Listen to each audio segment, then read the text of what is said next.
শীত মানেই সুন্দর সুন্দর কালারফুল সবজি যা দেখলে একদম চোখ জুড়ায় যায়। তো হে আসসালামু আলাইকুম, কেমন আছো সবাই? আশা করছি সবাই অনেক বেশি ভালো আছো। তোমাদের সকলের দোয়ায় আমিও আলহামদুলিল্লাহ অনেক ভালো আছি। তো অনেক দিন পরে একটা রান্নাবান্নার ভিডিও নিয়ে আসলাম। ইদানিং তোমাদের সাথে রান্নাবান্নার ভিডিও শেয়ার করা হচ্ছে না, যদিও এটা কোনো রেসিপি ভিডিও না, রেগুলার বেসিসে যে রান্নাবান্না আমরা করি বাসায় তাই তোমাদের সাথে একটু শেয়ার করি, যেহেতু এটা আমার ডেইলি লাইফস্টাইল ভিডিও তাই এখানে রান্নাবান্নাও শেয়ার করতে হয়। তো কিছুদিন যাবে রান্নাবান্নার ভিডিও শেয়ার হচ্ছে না। তো যাই হোক, এখানে দেখতে পাচ্ছ যে অনেকগুলো সবজি টবজি নিয়ে বসে গিয়েছি। এখানে আছে মোস্ট ফেভারিট আমার ফুলকপি। ফুলকপি আমি অনেক বেশি পছন্দ করি। এটা যেভাবে রান্না করুক, আর রান্না মজা হোক বা না মজা হোক, ফুলকপি আমার খেতে অনেক বেশি ভালো লাগে। তো ফুলকপি আছে, তারপরে হচ্ছে নতুন আলু আছে। নতুন আলু দিয়ে ফুলকপি দিয়ে টমেটো দিয়ে দেন একটা মজার রান্না করা হবে, মানে মাছ দিয়ে রান্না করা হবে। আর হবে হচ্ছে বেগুন ভাজি। বেগুন ভাজিটাও আমার খুব বেশি প্রিয়। তো প্রথমে আমি সব কিছু ভালো করে কেটে কুটে ধুয়ে রেডি করে তারপর রান্না বসাবো। আর আমি জানি 80% মানুষই আগে সব কিছু রেডি করে রান্না বসায়, আর অনেকে আছে বাকি 20% মানে 20% মানুষ হয়তো রান্না করতে করতে সবগুলা গোছায়। তো আমার কাছে ওইটা একটু প্যাচাল মনে হয়, তো যার কারণে আমি সব কিছু আগে রেডি করে নিই। তাহলে দেখা যায় কি রান্নাটা খুব তাড়াতাড়ি হয়ে যায় আর মনোযোগ দিয়ে রান্না করা যায়। একদিকে রান্না আরেকদিকে কাটাকাটি এগুলো আমি একদমই পারি না, কোনো সময়ই পারতাম না। তো এখানে দেখতে পাচ্ছ পেঁয়াজ কেটে নিয়েছি। এই পেঁয়াজগুলো দেশি পেঁয়াজ ছিল, যা ঝাঁঝালো ছিল, একদম চোখ চলে এগুলা। তো যাক, তারপরও আমাদের দেশের পেঁয়াজ আমার কাছে খেতে অনেক বেশি মজা লাগে। আর এখানে হচ্ছে একদম দেশি ধনিয়া পাতা। তো ফুলকপিটা কালকে আনা হয়েছিল, যার কারণে একটু এরকম দেখা যাচ্ছে, কিন্তু ফুলকপিটা কিন্তু ভালো ছিল। আর এখানে হচ্ছে নতুন আলুগুলা। আমার নতুন আলুগুলা ছিলতে অনেক বেশি ভালো লাগে। দেখতে পাচ্ছ বটির একদম অপোজিট দিয়ে ঘষলে একদম উঠে যায় চামড়াগুলা। তো যাই হোক, আর এখানে ফুলকপি একদম পানিতে ভিজিয়ে রাখছি। পোকা তো থাকে না শীতকালের ফুলকপিতে, তাও আমি একটু ভিজিয়ে রাখলাম, যদি থাকে তাহলে বের হয়ে যাবে। আর এখানে আলুগুলা কেটে নিচ্ছি। অনেকে মিষ্টি আলু নাকি পছন্দ করে না, তাদের কাছে নাকি পানসি লাগে, কিন্তু সরি, মিষ্টি আলু না, মানে নতুন আলু তো পানসি লাগে। তো আমার কাছে আবারও মিষ্টি আলু বলছি, কি হয়েছে আমার আজকে আমি জানি না। তো যাই হোক, তো এখন আমি বেগুনগুলো মেখে নিচ্ছি।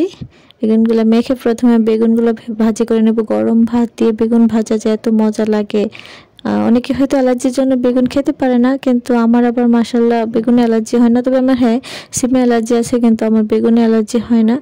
তো যাই হোক, এখন বেগুনগুলো ভেজে নিচ্ছি। এই যে দেখতে পাচ্ছ সুন্দর করে একদম ভেজে টেজে নিয়েছি। অনেক মজা হবে গরম ভাত দিয়ে খেতে। যদি আমি খেয়ে ফেলছি, এখন বরজাবাদ দিচ্ছি, এখন আবার খেতে ইচ্ছা করছে। তো আমি এখন বেগুনগুলোকে উঠিয়ে নিচ্ছি। শীতকালে আমার মনে হয় যে সব খাবারই অনেক বেশি মজা লাগে।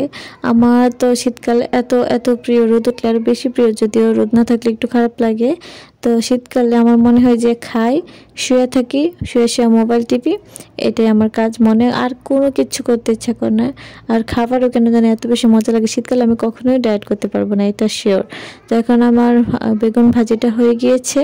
তো এখন হচ্ছে পেঁয়াজ দিয়ে দিচ্ছি তেল দিয়ে। এখন হচ্ছে মাছটা রান্না করা হবে ফুলকপি আলু টমেটো দিয়ে। সিম থাকলে একদম শীতের বিখ্যাত রান্নাটা হয়ে যেত। তো সিম ছিল না, বাসায় থাকলেও হয়তো সিমও দিতাম। এখন আমি ভালো করে পেঁয়াজগুলোকে ভেজে নিচ্ছি। তারপর একে একে সব কিছু দিয়ে মশলা দিয়ে ফুলকপিগুলো দিয়ে তারপর রান্না করে ফেলবো। আমি অনেককে দেখছি ফুলকপিগুলো আগে সিদ্ধ করে নেয়, মানে একটু হালকা সিদ্ধ করে নেয়, না হলে নাকি ফুলকপির একটা স্মেল থাকে। আমি কেন জানি এটা আমার লাগে না। আমি এমনিতেই সবসময় রান্না করি, আমার আলাদা করে সিদ্ধ করতে হয় না। আমি এমনিতেই তেলে ভেজে তারপরে মশলা দিয়ে কষিয়ে তারপর রান্না করে ফেলি। আর হয়তো আমার ফুলকপি অনেক বেশি প্রিয়, যার কারণে আমার সবভাবেই ভালো লাগে। ছোট সময় আমার মাঝে মধ্যে ফুলকপির এমন ক্রেভিং হইতো যে যদি বাসায় ওই দিন রান্না করা না হতো, আমি ওই দিন সারাদিনই খেতাম না। আমার এই ফুলকপি রান্না করে দেওয়ার পর তারপরে আমি খাইছি, এরকম ঘটনাও আছে। দেখে আমি সবগুলো মশলা দিয়ে এখন ভালো করে মিশিয়ে নিচ্ছি, তারপরে একটু কষিয়ে দেন রান্না করে ফেলবো। এই যে দেখতে পাচ্ছ যে মশলাটা ভালো করে কষে গিয়েছে ফুলকপির সাথে। শীতে কেন জানি আমার মনে হয় যে রান্না করতে একটু টাইম লাগে। দেখা যায় তো গরমকালে অল্পতেই সব কিছু হয়ে যাইতো, কিন্তু এখন আসে না, মনে হয় যে একটু লেট হচ্ছে। দেখা গেল যে আমি ইলেকট্রিক কেটেলে যখন পানি গরম করতে দিই তখন মনে হচ্ছে যে অনেক লেট করে হচ্ছে। বিশেষ করে আমি এটা খেয়াল করছি চা করার সময়। যখন আমি চা করি সন্ধ্যায়, তখন দেখা যাচ্ছে যে পানিটা একদম মানে গরমই হইতে চায় না। দেখা যায় গরমকালে যখন চা করি কতক্ষণের মধ্যে করে ফেলতে পারি, কিন্তু শীতকালে মনে হয় যে পানিটাই গরম হচ্ছে। হচ্ছে না, অনেক সময় লেগে যাচ্ছে এরকম। এটা আমার পার্সোনাল ওপিনিয়ন আর কি, এটা আমার ফিল হয় তাই বললাম। এটা আমি জানি না কতটুকু যুক্তিসঙ্গত, যাই হোক তোমরা এটা ইগনোর করো, আমি জাস্ট আমার আমার কথাটা বললাম। তো আমি টমেটোগুলো দিয়ে দিচ্ছি এখন, টমেটোগুলো দিয়ে আবার ভালো করে আর একটুক্ষণ কষিয়ে নিব। আর কাঁচামরিচ তো লাগবেই, কাঁচামরিচের স্মেল হচ্ছে তরকারির সবচেয়ে সুন্দর জিনিস। তো কাঁচামরিচ কতগুলো দিয়েছি দেখছো, আমরা একটু ঝাল খেতে পছন্দ করি তাই অনেকটাই কাঁচামরিচ দিয়েছি। এমনিতে গুঁড়া মশলা অনেক বেশি ইউজ করা হয়, আবার কাঁচামরিচ অনেকগুলো দেওয়া হয়েছে। হয়তো অনেকে মশলা বেশি খাও না, কিন্তু আমরা খাই, মানে মরিচটা একটু বেশি খাই আর কি, এই হচ্ছে। তো এখানে আবার একটু ধনিয়া দিয়ে দিচ্ছি, তারপরে হচ্ছে বাকি যা মশলা ছিল সেগুলো দিয়ে দিচ্ছি আর কি। তো প্রথমে আমরা কিন্তু জাস্ট একটু হলুদ দিয়ে লবণ দিয়ে এগুলোকে ভালো করে ভেজে নেওয়া হয়েছিল, কষিয়ে নেওয়া হয়েছিল। তো এখন বাকি মশলা হচ্ছে সবগুলা, যে দেখতে পাচ্ছ কতগুলো মরিচ দেওয়া হয়েছে। ফুলকপি তরকারিটা আমার সবচেয়ে বেশি খেতে ভালো লাগে কখন জানো, যখন সকালবেলা ঠান্ডা ঠান্ডা থাকে, একদম ঠান্ডা ভাত থাকে, তখন আমার এই ফুলকপি তরকারিটা সবচেয়ে বেশি মজার লাগে। মানে রান্না করার সাথে সাথে, ফুলকপি তো আমার সবসময় প্রিয়, কিন্তু রান্না করার সাথে সাথে আমার তত ভালো লাগে না যতটা আমার ঠান্ডা খেতে ভালো লাগে। তো ঝোল টোল দিয়ে দিয়েছিলাম, এখন হচ্ছে মাছ দিয়ে দিয়েছি, এটা হচ্ছে কি মাছ যেন ভুলে গেছি, যাই হোক। এখন ধনিয়া পাতা দিয়ে দিচ্ছি, আর শীতকালে অনেক ধনিয়া পাতা ইউজ করা লাগে বুঝছো, অনেক বেশি সুন্দর স্মেলের জন্য। তো এই হচ্ছে ধনিয়া পাতা। আমার রান্না বান্না কিন্তু প্রায় শেষ। এখন হচ্ছে ভাত রান্না করে নেব। ভাতটা অনেক সময় আমি আগে রান্না করে ফেলি, অনেক সময় পরে রান্না করি। তো শীতকালে একটু পরেই রান্না করি যেন ভাতটা গরম গরম থাকে, কারণ রান্না বান্না শেষে আমরা গোসল করব, তারপর ফ্রেশ ট্রেশ হয়ে দেন খেতে বসবো, এই জন্য। তো যাই হোক, এখন আমার রান্না বান্না কমপ্লিট করে দেন আমি গোসল করব। এই যে দেখতে পাচ্ছ ধনিয়া পাতা সব মিশে গিয়েছে।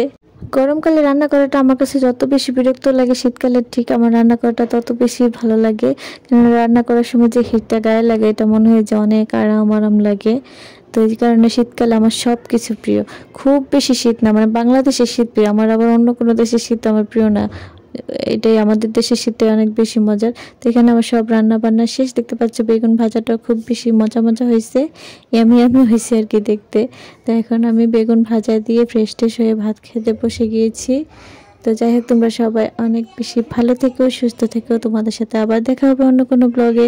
সে পর্যন্ত আল্লাহ হাফেজ সবাইকে।